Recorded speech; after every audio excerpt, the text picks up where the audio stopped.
السلام علیکم ورحمۃ اللہ وبرکاتہ۔ السلام ورحمۃ اللہ وبرکاتہ۔ نحمدہ و نصلی علی رسولہ الکریم، اما بعد فاعوذ باللہ من الشیطان الرجیم، بسم اللہ الرحمن الرحیم۔ رب اشرح لی صدری ویسر لی امری واحلل عقدۃ من لسانی یفقہوا قولی، ربی یسر ولا تعسر وتمم بالخیر۔ 16واں پارہ۔ قال علم اقل لک انک لن تستطیع معی صبرا، اس نے کہا کیا میں نے آپ سے نہیں کہا تھا کہ آپ میرے ساتھ ہرگز صبر نہ کر سکو گے؟ کون سا واقعہ سن رہے تھے ہم لوگ؟ موسیٰ علیہ السلام تعلیم حاصل کرنے گئے کہاں سے؟ خضر علیہ السلام کی طرف۔ تو وہ انہوں نے کیا کہا تھا کہ آپ میرے معاملے میں صبر نہیں کر سکیں گے۔ تو یہ وہی بات کہ انہوں نے فوراً ہی پھر سوال کیا، تو انہوں نے کہا کہ اس نے کہا کیا میں نے آپ سے کہا نہیں تھا کہ آپ میرے ساتھ ہرگز صبر نہ کر سکو گے؟ یعنی اس آیت سے پتہ چلتا ہے کہ علم کے حصول کے لیے کیا شرط ہے؟ صبر کرنا۔ صبر کے ساتھ تمام معاملات جو پتہ چل سکتے ہیں۔ موسیٰ نے کہا اس کے بعد اگر میں آپ سے کسی چیز کے بارے میں پوچھوں تو آپ مجھے ساتھ نہ رکھیں، یقیناً آپ میری طرف سے عذر کو پہنچ گئے۔ چنانچہ وہ دونوں چل پڑے حتیٰ کہ وہ دونوں ایک بستی کے والوں کے پاس آئے۔ انہوں نے اس کے باشندوں سے کھانا طلب کیا تو انہوں نے انکار کر دیا اور وہ ان کی مہمان نوازی کریں۔ پھر ان دونوں نے اس بستی میں ایک دیوار پائی جو چاہتی تھی کہ گر جائے، تو اس نے اسے سیدھا کر دیا۔ موسیٰ نے کہا اگر آپ چاہتے تو آپ اس پر کچھ اجرت لے لیتے۔ کیوں اجرت کے لیے کہا تھا؟ کیونکہ اس بستی سے کھانا مانگا، انہوں نے کھانا نہیں دیا، تو انہوں نے کہا کہ آپ ان کی دیوار کو سیدھا کریں، کیوں کر رہے ہیں ایسے ہی، آپ ان سے اجرت لیں۔ اس نے کہا یہ میرے اور آپ کے درمیان جدائی ہے۔ اب انہوں نے اس پہ بھی صبر نہیں کیا، سوال کر لیا، اب ان کے درمیان جدائی ہوگی۔ انہوں نے کہا یہ میرے اور آپ کے درمیان جدائی ہے، میں جلدی آپ کو ان باتوں کی اصل حقیقت بتاؤں گا جس پر آپ صبر نہیں کر سکے۔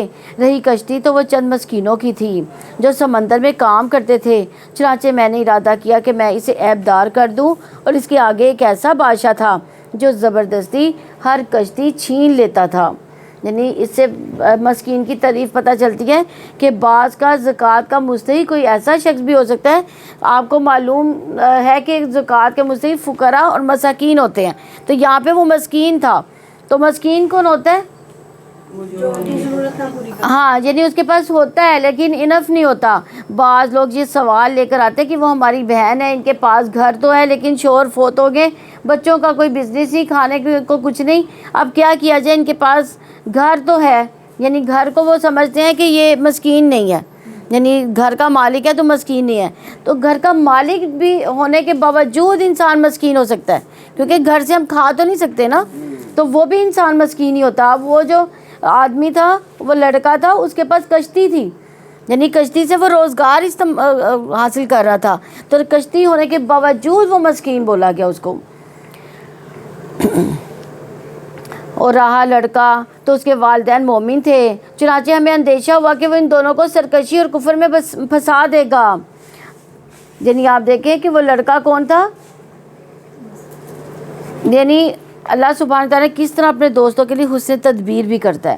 بظاہر تکلیف دہ معاملہ ہے، لیکن اس لڑکے کو کس نے قتل کیا تھا؟ حضرت خضر علیہ السلام نے قتل کر دیا تھا۔ کس لڑکے کو قتل کیا تھا؟ جو اپنے والدین کو اذا نہ پہنچا۔ ہاں، تو مومن کے لیے اللہ کی تقدیر اپنی خواہش سے بہتر ہوتی ہے۔ یعنی بعض کا تو آپ کی خواہشات ہوتی ہیں، آپ دعائیں کرتے ہیں، مثلا کوئی عورت پریگننٹ ہوتی ہے، وہ اپنے آنے والے بچے کے لیے دعائیں بھی کر رہی ہوتی ہے، اس کی صحت کے لیے، اس کی زندگی کے لیے، بہت سی دعائیں، اور بہت ہی وہ اس کے لیے خواب بھی دیکھتی ہے، میں اپنے بچے کو یہ بناؤں گی، ایسا کروں گی، ویسا کروں گی، اور جب بچہ پیدا ہوتا ہے تو وہ بیمار یا معذور ہوتا ہے، تو اس کے دل کے اندر کے جو ڈاؤٹ ہوتے ہیں وہ کیا ہوتے ہیں؟ کیا میری دعائیں قبول نہیں ہوئی، یا مجھے دعائیں کرنی نہیں چاہیے تھی؟ تو ایسا نہیں، بات یہ کہ اللہ کو معلوم ہے کہ ماں کیا چاہتی ہے، بچے کے حق میں کیا بہتر ہے، یا پھر اس ماں ہی کے حق میں آئندہ اس بچے کی وجہ سے کتنی بھلائیاں آئیں گی یا کتنی برائیاں آئیں گی، اور جو اس کے بغیر حاصل نہیں کر سکتی وہ۔ اور تو ہم نے چاہا کہ ان دونوں کا رب ان دونوں کو اس کا بہترین بدل عطا فرمائے جو پاکیزگی میں اس سے بہتر ہو، رحمت میں زیادہ قریب ہو۔ کن دونوں کو؟ اس لڑکے کے ماں باپ کو. تو یہاں بھی ہمیں نقطہ رکھنا چاہیے کہ بہت دفعہ ہماری دعاؤں کے برعکس کچھ کام ہو جاتے ہیں, ہماری خواہشات کے برعکس چیزیں مل جاتی ہیں. ہم ایک چیز چاہتے ہیں, اسے محبت رکھتے ہیں, اسے حاصل کرنا چاہتے ہیں. قتادہ کہتے ہیں جب یہ لڑکا پیدا ہوا تھا تو اس کے والدین بہت خوش تھے, اور جب وہ قتل ہوا تو بہت ہی زیادہ غمگین ہوئے. تو آپ سوچئے کہ ایک بیٹا ہو کسی کا, اور وہ بھی بڑی دعاؤں کے ساتھ لیا گیا, بڑی تمناؤں کے ساتھ لیا گیا, پھر اس کے بعد اس کو قتل کر دیا گیا, تو ماں باپ کے دل پر کیا بیتے گی. ایسے کئی واقعات آپ سنتے ہیں. تو یہاں بھی یہی ہے, لیکن یہاں پہ حکمت کیا تھی کہ اگر یہ لڑکا زندہ رہتا تو اس کے والدین تباہ ہو جاتے. تو اللہ سبحانہ تعالیٰ چونکہ والدین نیک تھے, اللہ تعالیٰ نے ان کو ایک بڑی آفت سے بچایا, مصیبت سے بچایا. بظاہر تو وہ والدین کو لگ رہا تھا کہ میرا بیٹا فوت ہو گیا, بہت بڑی مصیبت آ گئی, لیکن اللہ تعالیٰ نے اس سے بڑی مصیبت سے بچا لیا ان کو, جو ان کے اپنے ہی گھر میں پیدا ہو گئی تھی. اور اس لیے انسان کو اللہ کی تقدیر پر راضی ہونا چاہیے, کیونکہ مومن کے لیے اللہ کی تقدیر جسے وہ ناپسند کرتا ہے, بعض اوقات ہمارا دل گھٹتا ہے نہ کہ یہ چیزیں ایسی کیوں ہو گئی, تو وہ اس تقدیر سے بہتر ہے جسے وہ پسند کرتا ہے. یعنی بندہ جو چیز اپنے لیے چاہتا ہے اس سے بہتر ہے جو اللہ تعالیٰ کا فیصلہ ہوتا ہے, تو بظاہر تکلیف ہی کیوں نہ ہو. اسی لیے رسول اللہ صلی اللہ علیہ وسلم نے فرمایا جس بچے کو خضر علیہ السلام نے قتل کیا تھا وہ کافر پیدا ہوا تھا, اگر وہ زندہ رہتا تو اپنے والدین کو سرکشی اور کفر میں مجبور کر دیتا وہ, تو ماں باپ بھی پھر کیا ہوتے, ان کا بھی ایمان چلے جاتا. کیونکہ بعض کا ماں باپ بچوں کی محبت کے ہاتھوں انہی کا دین, انہی کے طریقے اختیار کر لیتے ہیں. تو یہاں پہ یہ بھی یاد رکھیے کہ کبھی بھی تقدیر کے فیصلوں میں اللہ کو الزام نہیں دینا چاہیے کہ وائے می, کہ میرے ساتھ ہی کیوں ایسا ہوا, اللہ نے میرے ساتھ ایسا کیوں لکھا, یا یہ چیز کیوں زندگی میں پیش آئی میرے ساتھ. کیونکہ عبادہ بن صامت رضی اللہ عنہ سے روایت ہے کہ وہ کہتے ہیں ایک آدمی نبی صلی اللہ علیہ وسلم کے پاس آیا, کہنے لگا اللہ کے نبی صلی اللہ علیہ وسلم کون سا عمل افضل ہے. آپ نے فرمایا اللہ پر ایمان لانا, اس کی تصدیق کرنا, اس کے راستے میں جہاد کرنا. اس نے کہا اللہ کے رسول صلی اللہ علیہ وسلم میں آسان عمل چاہتا ہوں, یعنی میرے لیے یہ ہمت نہیں ہے کہ میں اس طرح کا عمل کر سکوں. تو آپ نے فرمایا عفو درگزر کرنا, یعنی صبر کرنا. اس نے کہا اللہ کے رسول صلی اللہ علیہ وسلم میرا ارادہ تو اس سے بھی آسان عمل کا ہے. تو پھر آپ نے تیسری دفعہ فرمایا کہ اللہ تمہارے بارے میں جو فیصلہ کر دے اس پر اللہ تبارک تعالیٰ کو کبھی الزام نہ دینا. تو یعنی کچھ بھی زندگی میں پیش آ جائے تو یہی سوچنا ہے کہ اس میں کوئی نہ کوئی اللہ تعالیٰ نے ہمارے لیے خیر رکھی ہے, ہمارے رب نے ہم پر ظلم نہیں کیا, اور اس میں بھی حکمت ہے, کوئی مصلحت ہے. رضیت باللہ ربا, یعنی جب دل بھر آئے, دل پریشان ہو جائے تو کیا کرنا ہے, یہی کلمات بولنے ہیں, رضیت باللہ ربا, یعنی میں اپنے اللہ کے رب ہونے پر راضی ہوں, کہ میں اپنے رب کے ہونے پر راضی ہوں, مجھے کوئی اعتراض نہیں, میں بالکل ناراض نہیں ہوں. تو اللہ سبحانہ تعالیٰ پھر اس شخص کا دل بھی رضا سے بھر دے گا, اور قیامت کے دن بھی اسے راضی ہو جائے گا انشاءاللہ. اور پھر تکلیف میں صبر کریں گے تو صبر, ہاں. اور رہی وہ دیوار, تو وہ شہر کے دو یتیم لڑکوں کی تھی, اور اس کے نیچے ان دونوں کے لیے خزانہ تھا, اور ان دونوں کا باپ ایک نیک آدمی تھا. اب دیوار بھی انہوں نے سیدھی کی تھی نا, یہ اس کے بارے میں حکمت بتا رہے ہیں. چنانچہ تمہارے رب نے ارادہ کیا کہ وہ دونوں اپنی جوانی کو پہنچے اور اپنا خزانہ نکالے. تمہارے رب کی ان پر رحمت تھی, اور میں نے اپنی مرضی سے ایسا نہیں کیا. ان باتوں کی اصل حقیقت یہ ہے کہ جس پر آپ صبر نہ کر سکے. یعنی خضر علیہ السلام نے خود کو کریڈٹ نہیں دیا بلکہ رب کی رحمت بتائی. یعنی یہ تو اللہ کے احکام تھے جو میرے پاس آئے تھے, میں ان احکامات کی پیروی کر رہا تھا. تو اللہ تعالیٰ کے احکامات دو طرح کے ہوتے ہیں, ایک شرعی احکامات. شرعی احکامات کون سے ہوتے ہیں, جو پیغمبروں کو وحی کے ذریعے دیے جاتے ہیں, قرآن کی شکل میں, حدیث کی شکل میں. اور ایک تکوینی احکامات ہوتے ہیں. تکوینی احکامات جو کائنات سے متعلق ہوتے ہیں. اس کے لیے اللہ تعالیٰ نے اپنے فرشتے مقرر کر رکھے ہیں جن کے ذریعے وہ احکامات کی تکمیل کرواتے ہیں. اب آپ دیکھیں کہ موسیٰ علیہ السلام کے لیے حضرت خضر علیہ السلام ایک انسان کی شکل میں یہ سارے کام کر رہے تھے. تو انہیں بڑی حیرت ہو رہی تھی کہ یہ سب کچھ کیا ہو رہا ہے, کیوں ہو رہا ہے, یہ کچھ ٹھیک نہیں ہے. حالانکہ اس طرح کے بہت سے کام فرشتے ہر وقت کر رہے ہوتے ہیں. کسی کی جان لے رہے ہوتے ہیں, کسی پر عذاب دے رہے ہوتے ہیں, کسی پر بارش برسا رہے ہوتے ہیں, کوئی کہیں بجلی کڑک رہی ہوتی ہے, کہیں کچھ ہو رہا ہے. تو ہم میں سے کوئی یہ نہیں کہتا کہ یہ تو انفیئر ہے. ہم کہتے ہیں ہاں یہ تو زندگی کا حصہ ہے, this is life, part of life. اور خضر علیہ السلام نے جب یہ کام کیے تو وہ ان کو عجیب لگ رہے تھے. لیکن جب بھی کوئی شخص اللہ کے حکم سے کوئی کام کرتا ہے تو وہ انسان ہو، وہ فرشتہ ہو، پیغمبر ہو، ہماری عقل میں اگر وہ نہیں سماتا، ہماری عقل سے وہ بالا تر ہے، تو اس پہ بھی ہمیں اللہ کے فیصلوں پر راضی ہونا چاہیے، اس پر ایمان لے آنا چاہیے، کیونکہ اس کے اندر کیا ہے؟ خیر ہے۔ اس کے بعد یہاں جو آخری واقعہ پیش آیا کہ جس بستی والوں نے انہیں کھانا نہیں دیا، وہاں خضر علیہ السلام نے ایک دیوار بنا دی، تو دیکھا تو یہ جائے کہ دیوار بنائی کیوں تھی؟ یتیم بچوں کے خزانے کو محفوظ کرنے کے لیے، اور کہا جاتا ہے ان بچوں کا باپ جو تھا وہ عالم تھا اور اس نے بہت سی کتابیں چھوڑ رکھی تھی، تو جو اس دیوار کے نیچے تھی وہ یہی خزانہ ہے، یعنی یہ کتاب نہیں، وہ کتابیں تھی، اصل میں کتابوں کو خزانہ کہا گیا ہے، یعنی خزانے سے مراد صرف مال و دولت نہیں تھی بلکہ علم کا خزانہ تھا، کیونکہ دولت دنیا کی دولت کہیں زیادہ بہتر ہے، یعنی وہ علم کی جو دولت ہے وہ دنیا کی دولت سے بہتر ہے۔ باقی دولتیں انسان کے ہاتھ سے چلی جاتی ہے لیکن علم کی دولت نہیں جاتی انسان کے ہاتھ سے۔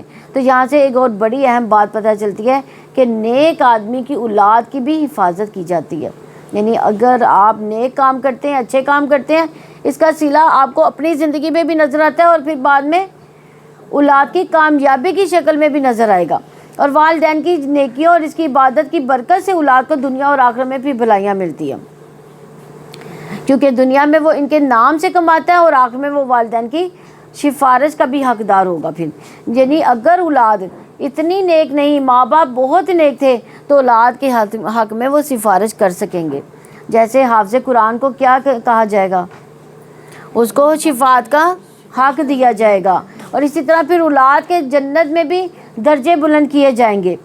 والدین کی نیکیوں کے سبب اولاد کی بعض پریشانیاں بھی دور ہوں گی، ان کی دعائیں بھی جب اولاد کے حق میں قبول ہوتی ہیں تو والدین کے لیے باعث اطمینان ہوتی ہے۔ اور اسی طرح کسی کا کہنا ہے کہ جب بھی میں کسی سلجھے ہوئے اور خوشحال نوجوان کو دیکھتا ہوں تو مجھے یقین ہو جاتا ہے کہ ضرور اس کا باپ جو ہے وہ صالح ہوگا، نیک ہوگا، تبھی یہ بچہ اتنا سلجھا ہوا ہے۔ اور مجھے اس آیت کی صداقت نظر آنے لگتی ہے، وَكَانَ أَبُوهُمَا صَالِحًا، تو باپ اگر نیک ہو تو فائدہ دنیا میں کس کو جاتا ہے؟ اولاد کو جاتا ہے، یعنی باپ اگر نیک ہے تو فائدہ اولاد کو جاتا ہے۔ اس کے بارے میں ڈاکٹر نبیل کہتے ہیں کہ مجھے جب نوافل کی ادائیگی میں سستی اور کاہلی ہونے لگتی ہے تو مجھے اپنے بیٹے کی دنیا کی پریشانیاں یاد آتی ہیں کہ کہیں نوافل کی ادائیگی میں میری یہ سستی اولاد کی پریشانی کا باعث نہ بن جائے۔ یعنی بچے ایگزام کے لیے پریشان ہوتے ہیں، پڑھائی میں، بزنس میں، جاب میں، اپنی فیملی لائف میں، اپنے بچوں کی وجہ سے پریشان ہوں، تو آپ دیکھیے کہ جب والدین بزرگ ہو جاتے ہیں تو پھر ان کا کام کیا رہ جاتا ہے؟ دعائیں کرنی، نوافل پڑھنا، عبادت کرنا، بچوں کی خیر، اور سب سے زیادہ تڑپ جو ماں باپ کی دعائیں ہوتی ہیں وہ اولاد ہی کے لیے ہوتی ہیں۔ یعنی جتنی بھی دعائیں ماں باپ کرتے ہیں کس کے لیے کرتے ہیں؟ اولاد کے لیے، اور اسی لیے وہ کہتے ہیں وَكَانَ أَبُوهُمَا صَالِحًا، وہ ماں باپ نیک ہو تو خصوصاً اگر باپ نیک ہوگا تو اس کے اثرات کہاں جائیں گے؟ اولاد میں جائیں گے۔ چونکہ یہاں باپ کا لفظ استعمال ہوا تو اس لیے ظاہری معنی جو ہے یہی لیا گیا۔ عبداللہ بن مسعود رضی اللہ عنہ جب رات میں نوافل ادا کرتے تو اپنے چھوٹے بچے کو سویا ہوا دیکھ کر کہتے کہ اے میرے بیٹے، یہ تیرے روشن مستقبل کے لیے کیا نفل جو پڑھے تھے، یعنی میں نوافل اس لیے پڑھا ہوں کہ روتے ہوئے اللہ تعالیٰ کا یہ قول پڑھتے وَكَانَ أَبُوهُمَا صَالِحًا، کہ ان بچوں کا جن کا خزانہ محفوظ ہوا تو ان کا باپ نیک تھا، تو میں اس لیے نیک بن رہا ہوں تاکہ میری اولاد کو پریشانی نہ ہو۔ اسی طرح ابن مصعب کہتے ہیں اے میرے بیٹے، بے شک میں نے تیرے فائدے کی خاطر اپنی نماز کی رکعتیں یا قیام زیادہ کر لیا، یعنی بچوں کے فائدے کے لیے نمازیں زیادہ کر لیں۔ اور یہ نوافل کیونکہ فرض تو سب کے اپنے اپنے ہوتے ہیں، اور نوافل زیادہ کر کے اسے امید ہے کہ تمہارے بارے میں میری حفاظت کی جائے گی اور مجھے تمہاری طرف سے کوئی پریشانی نہیں دیکھنی پڑے گی، کیونکہ اولاد کی پریشانی کس کی پریشانی ہوتی ہے؟ ماں باپ کو اپنی پریشانی سے بھی بڑھ کے لگتی ہے، اور اپنے ماں باپ کو بھول جاتے ہیں، اپنے دکھ بھول جاتے ہیں، لیکن بچوں کا دکھ ان سے دیکھا ہی نہیں جاتا۔ تو پھر یہی آیت تلاوت کرتے وہ کہتے ہیں کان ابوہما صالحا، اس لیے جب اپنے بچوں کے اندر کوئی خرابی دیکھیں، ان کے اندر بگاڑ دیکھیں، ان کے دین سے دوری دیکھیں، تو ہمیں کیا کرنا چاہیے؟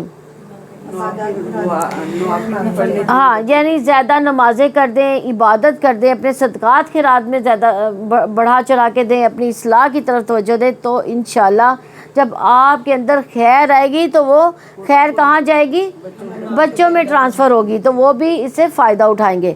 اکثر لوگ بچوں کو یہ طعنہ بھی دیتے ہیں، تم کیا ہو، تم تو اپنے ماں باپ کی وجہ سے سب کچھ ہو۔ تو یہ ہر ایک کے لیے ہوتا ہے، کسی ایک خاص بچے کے لیے نہیں ہوتا، کیونکہ سب بچے اپنے ماں باپ ہی کی وجہ سے کچھ بنتے ہیں۔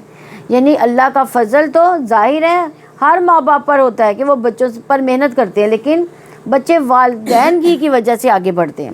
والدین ہی ان کو یہودی بناتے ہیں یا عیسائی یا مجوسی بناتے ہیں، یا پھر یہ کہ دین فطرت پر لے آتے ہیں۔ ایک بہت بڑا کردار ہوتا ہے کس کا؟ ماں باپ کا۔ یہ اصول ہمیشہ یاد رکھنا چاہیے کہ ہم بظاہر بہت سارے طریقے اختیار کرتے ہیں، لیکن یہ والی بات بھول جاتے ہیں کہ اگر بچہ جھوٹ بول رہا ہے تو کہیں ہم نے تو نہیں کوئی بولا، بچے نے کوئی چیز آگے پیچھے کی ہے، ہیرا پھیری کی ہے، تو کہیں ماضی میں ہم نے ایسا تو نہیں کچھ کیا تھا، یا بچپن میں ہم نے ایسا کوئی غلط کام کیا ہو۔ انشاءاللہ جب آپ اپنی اصلاح کریں گے تو اپنی غلطیوں پر توبہ کریں گے، تو پھر کیا ہوگا؟ بچوں کے اندر بھی خیر ہی آئے گی انشاءاللہ۔ اور رہی وہ دیوار، تو وہ شہر کے 2 یتیم لڑکوں کی تھی، اور اس کے نیچے ان دونوں کے لیے ایک خزانہ تھا۔ ان دونوں کا باپ ایک نیک آدمی تھا، چنانچہ تمہارے رب نے ارادہ کیا کہ وہ دونوں اپنی جوانی کو پہنچے اپنا خزانہ نکالیں۔ تمہارے رب کی ان پر رحمت تھی، اور میں نے اپنی مرضی سے ایسا نہیں کیا۔ ان باتوں کی اصلاح حقیقت یہ ہے جس پر آپ صبر نہ کر سکے، اور وہ آپ سے ذوالقرنین کے بارے میں پوچھتے ہیں۔ آپ کہتے ہیں اس کا کچھ حال جلد ہی میں تمہارے سامنے پڑھ کر سناؤں گا۔ یقیناً ہم نے اسے زمین میں اقتدار دیا تھا، ہم نے اسے ہر چیز سے کچھ سامان دیا تھا۔ چنانچہ ذوالقرنین کچھ سامان لے کر چلا۔ اب یعنی ذوالقرنین نے کچھ اسباب اختیار کیے، کیونکہ اللہ تعالیٰ نے اس کو زمین میں بادشاہت عطا کی، طرح طرح کے وسائل بھی دیے ان کو۔ اور جب اللہ تعالیٰ وسائل دے، اختیارات دے، اقتدار دے، تو انسان کو پھر کیا کام کرنے چاہیے؟ اچھے کام کرنے چاہیے۔ یہاں تک کہ جب وہ سورج غروب ہونے کے مقام تک جا پہنچا، اسے سورج کو پایا کہ وہ ایک دلدل والے چشمے میں ڈوب رہا ہے۔ اس کے پاس ایک قوم کو پایا۔ ہم نے کہا ہے ذوالقرنین، یا تم انہیں سزا دو یا ان کے بارے میں تم نیک سلوک اختیار کرو، یعنی ہم نے تمہیں اتھارٹی دی ہے، چاہے تو ان کو سزا دو، چاہے اس کے ساتھ احسان کرو۔ تو ذوالقرنین نے کہا جس نے ظلم کیا تو ہم جلدی اسے سزا دیں گے، پھر وہ اپنے رب کی طرف پلٹایا جائے گا تو وہ اسے عذاب دے گا، برا عذاب۔ اور رہا وہ جو ایمان لایا، اسے نیک عمل کیے تو اس کے لیے اچھی جزا ہے، ہم جلدی اس کے لیے اپنے کام میں آسانی کا حکم دیں گے۔ یعنی نیک لوگوں کے لیے زندگی میں بھی آسانیاں اور آخرت میں بھی آسانیاں ہوتی ہیں۔ پھر وہ کچھ سامان لے کر چلا، یعنی کچھ اسباب اختیار کیے انہوں نے، حتیٰ کہ جب وہ سورج طلوع ہونے کی جگہ تک پہنچا تو اس نے اسے ایسی قوم پر طلوع ہوتے پایا جس کے لیے ہم نے سورج کے آگے کوئی پردہ نہیں بنایا تھا، یعنی مشرقی کنارے پر جا پہنچے۔ ایسے ہی تھا، اور ذوالقرنین کے پاس جو بھی تھا ہم نے اس کا علم سے احاطہ کر رکھا تھا۔ پھر وہ کچھ سامان لے کر چلا، حتیٰ کہ جب وہ 2 پہاڑوں کے درمیان میں پہنچا تو اس نے ان دونوں میں سے اس طرف ایک قوم دیکھی جو قریب نہیں تھے کہ وہ کوئی بات سمجھے۔ ان لوگوں نے کہا ہے ذوالقرنین، یقیناً یاجوج اور ماجوج زمین میں فساد پھیلانے والے ہیں، پھر کیا ہم آپ کے لیے کوئی آمدنی طے کریں کہ آپ ان کے اور ہمارے درمیان ایک دیوار بنا دیں، یعنی ہماری مدد کریں۔ ذوالقرنین نے کہا جن چیزوں میں میرے رب نے مجھے اقتدار بخشا وہی بہتر ہے، چنانچہ تم اپنی قوت سے میری مدد کرو، میں ان کے تمہارے درمیان ایک مضبوط بند بنا دوں گا۔ تو یہاں پہ عادل بادشاہ تھے وہ، تو جو عادل بادشاہ ہوتے ہیں وہ لوگوں کو خیر کا پیغام لے کر جاتے ہیں اور نہ کہ وہاں کے کچھ فائدے سمیٹتے ہیں۔ انہوں نے دنیا کے دونوں کناروں کی طرف سفر کیا۔ ہاں جی، ہر جگہ پہ ان کو نہیں، دونوں کناروں، جہاں پہ سورج ڈوبا اور ایک جگہ پہ آ رہا ہے کہ جہاں پہ سورج طلوع ہوا۔ ہاں جی، تو ہر طرف انہوں نے سفر کیا تھا، پورا یہ کہہ رہے کہ ورلڈ گھوما تھا۔ تو اس سے پتہ چلتا ہے کہ عادل بادشاہ اپنی رعایا کے حقوق کی بھی حفاظت کرتا ہے، ان کی ضروریات کو پورا کرتا ہے، ان کی سرحدوں کی اصلاح کرتا ہے، جس مال کو بیت المال میں جمع کرتا ہے اس مال کو اچھے پروجیکٹ میں استعمال کرتا ہے۔ تو اچھا انتظام کرنے کے لیے بادشاہ پر 3 شرائط عائد ہوتی ہیں۔ پہلی، اس خزانے میں سے اپنے لیے کچھ بھی حاصل نہیں کرتا، یعنی خزانے پر اپنا ذاتی تصرف نہ کرے اور یہ نظر نہ رکھے کہ میں اسے فائدہ خود اٹھا لوں. دوسرا یہ کہ سب سے پہلے ضرورت مندوں پر خرچ کرنے سے ابتدا کرے کہ ان کی مدد کرے, غریب لوگ محتاج لوگوں سے آغاز کرے. تیسرا لوگوں کے مرتبوں کے مطابق عطیات دینے میں مساوات سے کام لیتا ہے. یعنی جو لوگ اس مملکت میں بڑے بڑے کام کر رہے ہیں ان کو جب کوئی سیلری یا کوئی گفٹ یا اپریشیشن کے لیے کوئی ٹوکن دیا جاتا ہے تو سب کے ساتھ مساوات ہوتی ہے. اور لیکن جو رعایا کی ضرورت پوری نہ کرے اس کے لیے وعید ہے. اسی لیے رسول اللہ صلی اللہ علیہ وسلم نے فرمایا اللہ عز و جل جس شخص کو مسلمانوں کے امور کا ولی یا ذمہ دار بنائے اور پھر وہ ان کی ضروریات, حاجت مندی, فقیری میں ان سے ملنے سے گریز کرے تو اللہ تعالیٰ بھی اسے حجاب فرما لے گا جبکہ وہ ضرورت مند ہوگا, محتاج ہوگا, فقیر ہوگا. میرے پاس لوہے کے بڑے بڑے ٹکڑے لاؤ, یہاں تک کہ کون کہہ رہا ہے؟ ہاں جی, یہاں تک کہ جب اس نے ان دونوں پہاڑوں کے درمیانی حصے کو برابر کر دیا تو کہا دھونکو. یہاں تک کہ جب اس نے اسے آگ بنا دیا تو کہا مجھے لا کر دو, میں اس میں پگھلا ہوا تانبا انڈیل دوں.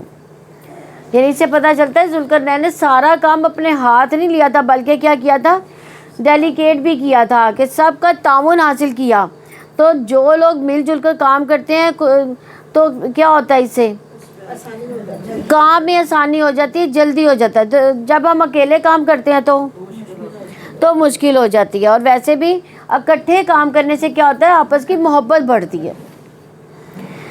پھر نہ ان میں یہ طاقت رہی کہ وہ اس پر چڑھے اور نہ اس میں سوراخ کر سکے. ذوالقرنین نے کہا یہ میرے رب کی ایک رحمت ہے, چنانچہ جب میرے رب کا وعدہ آئے گا تو وہ اسے ریزہ ریزہ کر دے گا, اور میرے رب کا وعدہ ہمیشہ سے سچا ہے.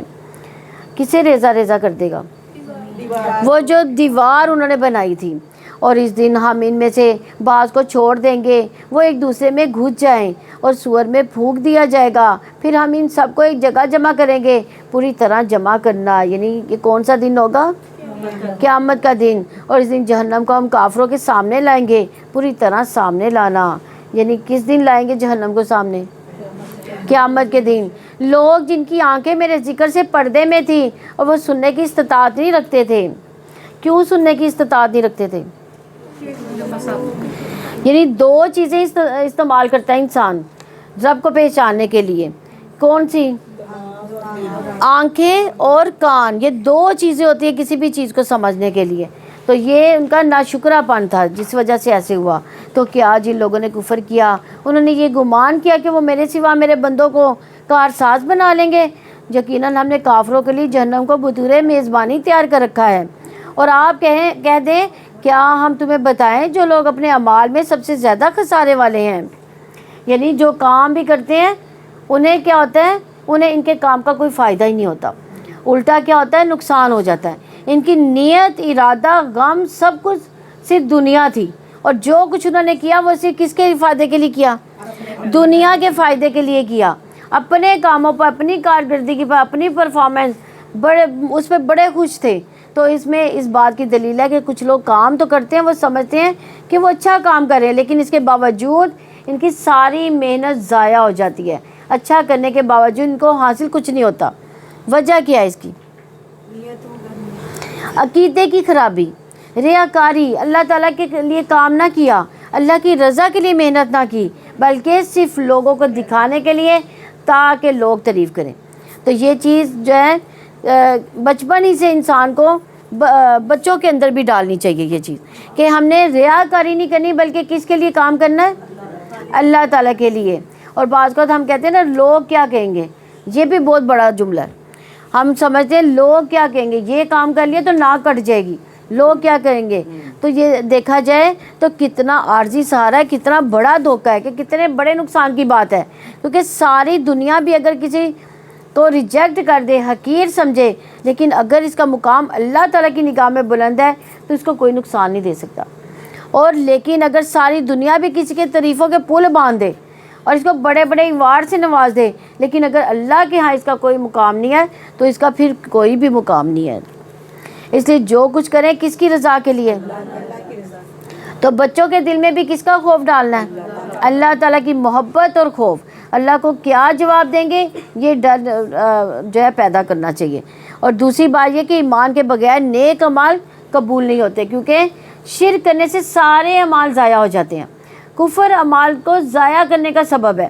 اور جہاں دیکھا جائے شرک اصغر کیا ہے، کس کو کہتے ہیں شرک اصغر؟ اللہ تعالیٰ کے ساتھ کسی کو شریک کرنا۔ شرک اصغر کہتے ہیں ریاکاری کو، کیونکہ رسول اللہ صلی اللہ علیہ وسلم نے فرمایا مجھے تمہارے حق میں سب سے زیادہ شرک اصغر کا خوف ہے۔ صحابہ نے عرض کیا کہ شرک اصغر کیا ہوتا ہے؟ آپ نے فرمایا ریاکاری۔ ریاکاری کیا ہوتی ہے؟ کسی کو دکھانے کے لیے کوئی عمل کرنا۔ ہاں، دکھاوے کا عمل۔ اللہ عز و جل قیامت کے دن جب لوگوں کو بدلہ دے گا تو ریاکاروں سے کہے گا ان ہستیوں کی طرف چلے جاؤ جن کے سامنے تم نے ریاکاری کرتے ہوئے دکھا کے کام کیا تھا، دیکھو کیا تم ان سے اب بدلہ لوگے؟ وہ لوگ جن کی محنت دنیا کی زندگی میں ہی کھو گئی اور وہ سمجھتے رہے کہ یقیناً وہ ایک اچھا کام کر رہے ہیں، یہ وہ لوگ ہیں جنہوں نے اپنے رب کی آیات کے ساتھ، اس کی ملاقات کے ساتھ کفر کیا، تو ان کے سارے اعمال ضائع ہو گئے۔ چنانچہ قیامت کے دن ہم ان کے لیے کوئی وزن قائم نہیں کریں گے، یعنی آخرت کی فکر کے بغیر، اللہ تعالیٰ پر ایمان لائے بغیر کوئی بھی کتنا بھی بڑا عمل کر لے نیک، اس کا اجر کوئی ملنے والا نہیں ہے۔ کفار کے اچھے برے اعمال سب جو ہے وہ کچھ بھی نہیں تولا جائے گا اس میں سے کافروں کے، لیکن میزان کس کے لیے قائم ہوگا؟ مومنوں کے لیے، ایمان والوں کے لیے یا منافقین کے لیے رکھا جائے گا میزان۔ کافروں کے تو سیدھا سیدھا جہنم ہوگی، یہ جہنم ان کا بدلہ ہے کیونکہ انہوں نے کفر کیا اور میری آیتوں اور میری رسولوں کا مذاق بنایا۔ یقیناً جو لوگ ایمان لائے، جنہوں نے نیکیاں کی، ان کی میزبانی کے لیے فردوس کی جنتیں ہیں۔ یعنی ایمان لا کر عمل صالح کرنے والا ہی کیا کرے گا؟ کہاں داخل ہوگا؟ جنت میں جائے گا۔ جنت میں کوئی بوریت نہیں ہوگی۔ بوریت کہاں پہ ہے؟ اسی دنیا میں، کیونکہ اس کا مزہ محدود ہوتا ہے، لیکن جنت میں لوگوں کا اتنا دل لگے گا کہ وہاں سے وہ ہلنا ہی نہیں چاہیں گے، کیونکہ لوگ کہتے ہیں کہ جب ہمیشہ ہمیشہ رہنا ہے تو تھک نہ جائیں گے، بور بھی نہیں ہوں گے۔ بوریت تب ہوتی ہے جب ہمارے اندر انجوائے کرنے کی صلاحیت نہیں ہوتی، تو جب ہم دیکھ ہی نہیں پاتے دنیا کی رونقیں بیکار ہو جاتی ہے۔ اسی طرح جب ہماری کیپیسٹی نہیں ہوتی کسی چیز کو انجوائے کرنے کی، تو پھر وہ کیا چیزیں ہوتی ہیں؟ ہم پر بوجھ بن جاتی ہیں۔ تو جنت میں انجوائے کرنے کی کیپیسٹی بڑھا دی جائے گی، اس کے ساتھ ساتھ نعمتیں بھی بہت زیادہ ہوں گی، اور وہ ان میں ہمیشہ رہیں گے اور ان سے جگہ بدلنا نہ چاہیں گے۔ آپ کہہ دیں کہ اگر میرے رب کے کلمات کے لیے سمندر سیاہی ہو جائے، وہ بھی میرے رب کے کلمات ختم ہونے سے پہلے یقیناً ختم ہو جائیں گے، چاہے ہم اسی کے برابر اور سیاہی لے آئیں۔ قل انما انا بشر مثلکم یوحی الی انما الہکم الہ واحد فمن کان یرجو لقاء ربہ فلیعمل عملا صالحا ولا یشرک بعبادۃ ربہ احدا۔ آپ فرما دے کہ میں تمہارے جیسا ہی ایک انسان ہوں، میری طرف وحی کی جاتی ہے، یقیناً تمہارا معبود صرف ایک ہی معبود ہے۔ چنانچہ جو کوئی اپنے رب کی ملاقات کی امید رکھتا ہے تو لازم ہے کہ وہ نیک عمل کرے، اپنے رب کی عبادت میں کسی ایک کو شریک نہ کرے۔ یعنی رب کی ملاقات کا شوق ہے تو پھر کیا کرنا ہے؟ عبادت کرنی ہے، اچھے اچھے کام کریں، بہترین چیزیں تیار کریں ساتھ لے جانے کے لیے، کہاں پہ؟ اللہ کی طرف لے جانے کے لیے۔ رب کی عبادت میں کسی دوسرے کو شریک نہ بنائیں، ریاکاری نہ کریں، دکھاوا نہ کریں، کسی اور کے لیے اچھے کام نہ کریں، کیونکہ پھر بدلہ کس سے لیا جائے گا؟ پھر اللہ تعالیٰ بدلہ نہیں دے گا، پھر وہی لوگ دیں گے جن کو ہم ریاکاری سے دکھاتے تھے۔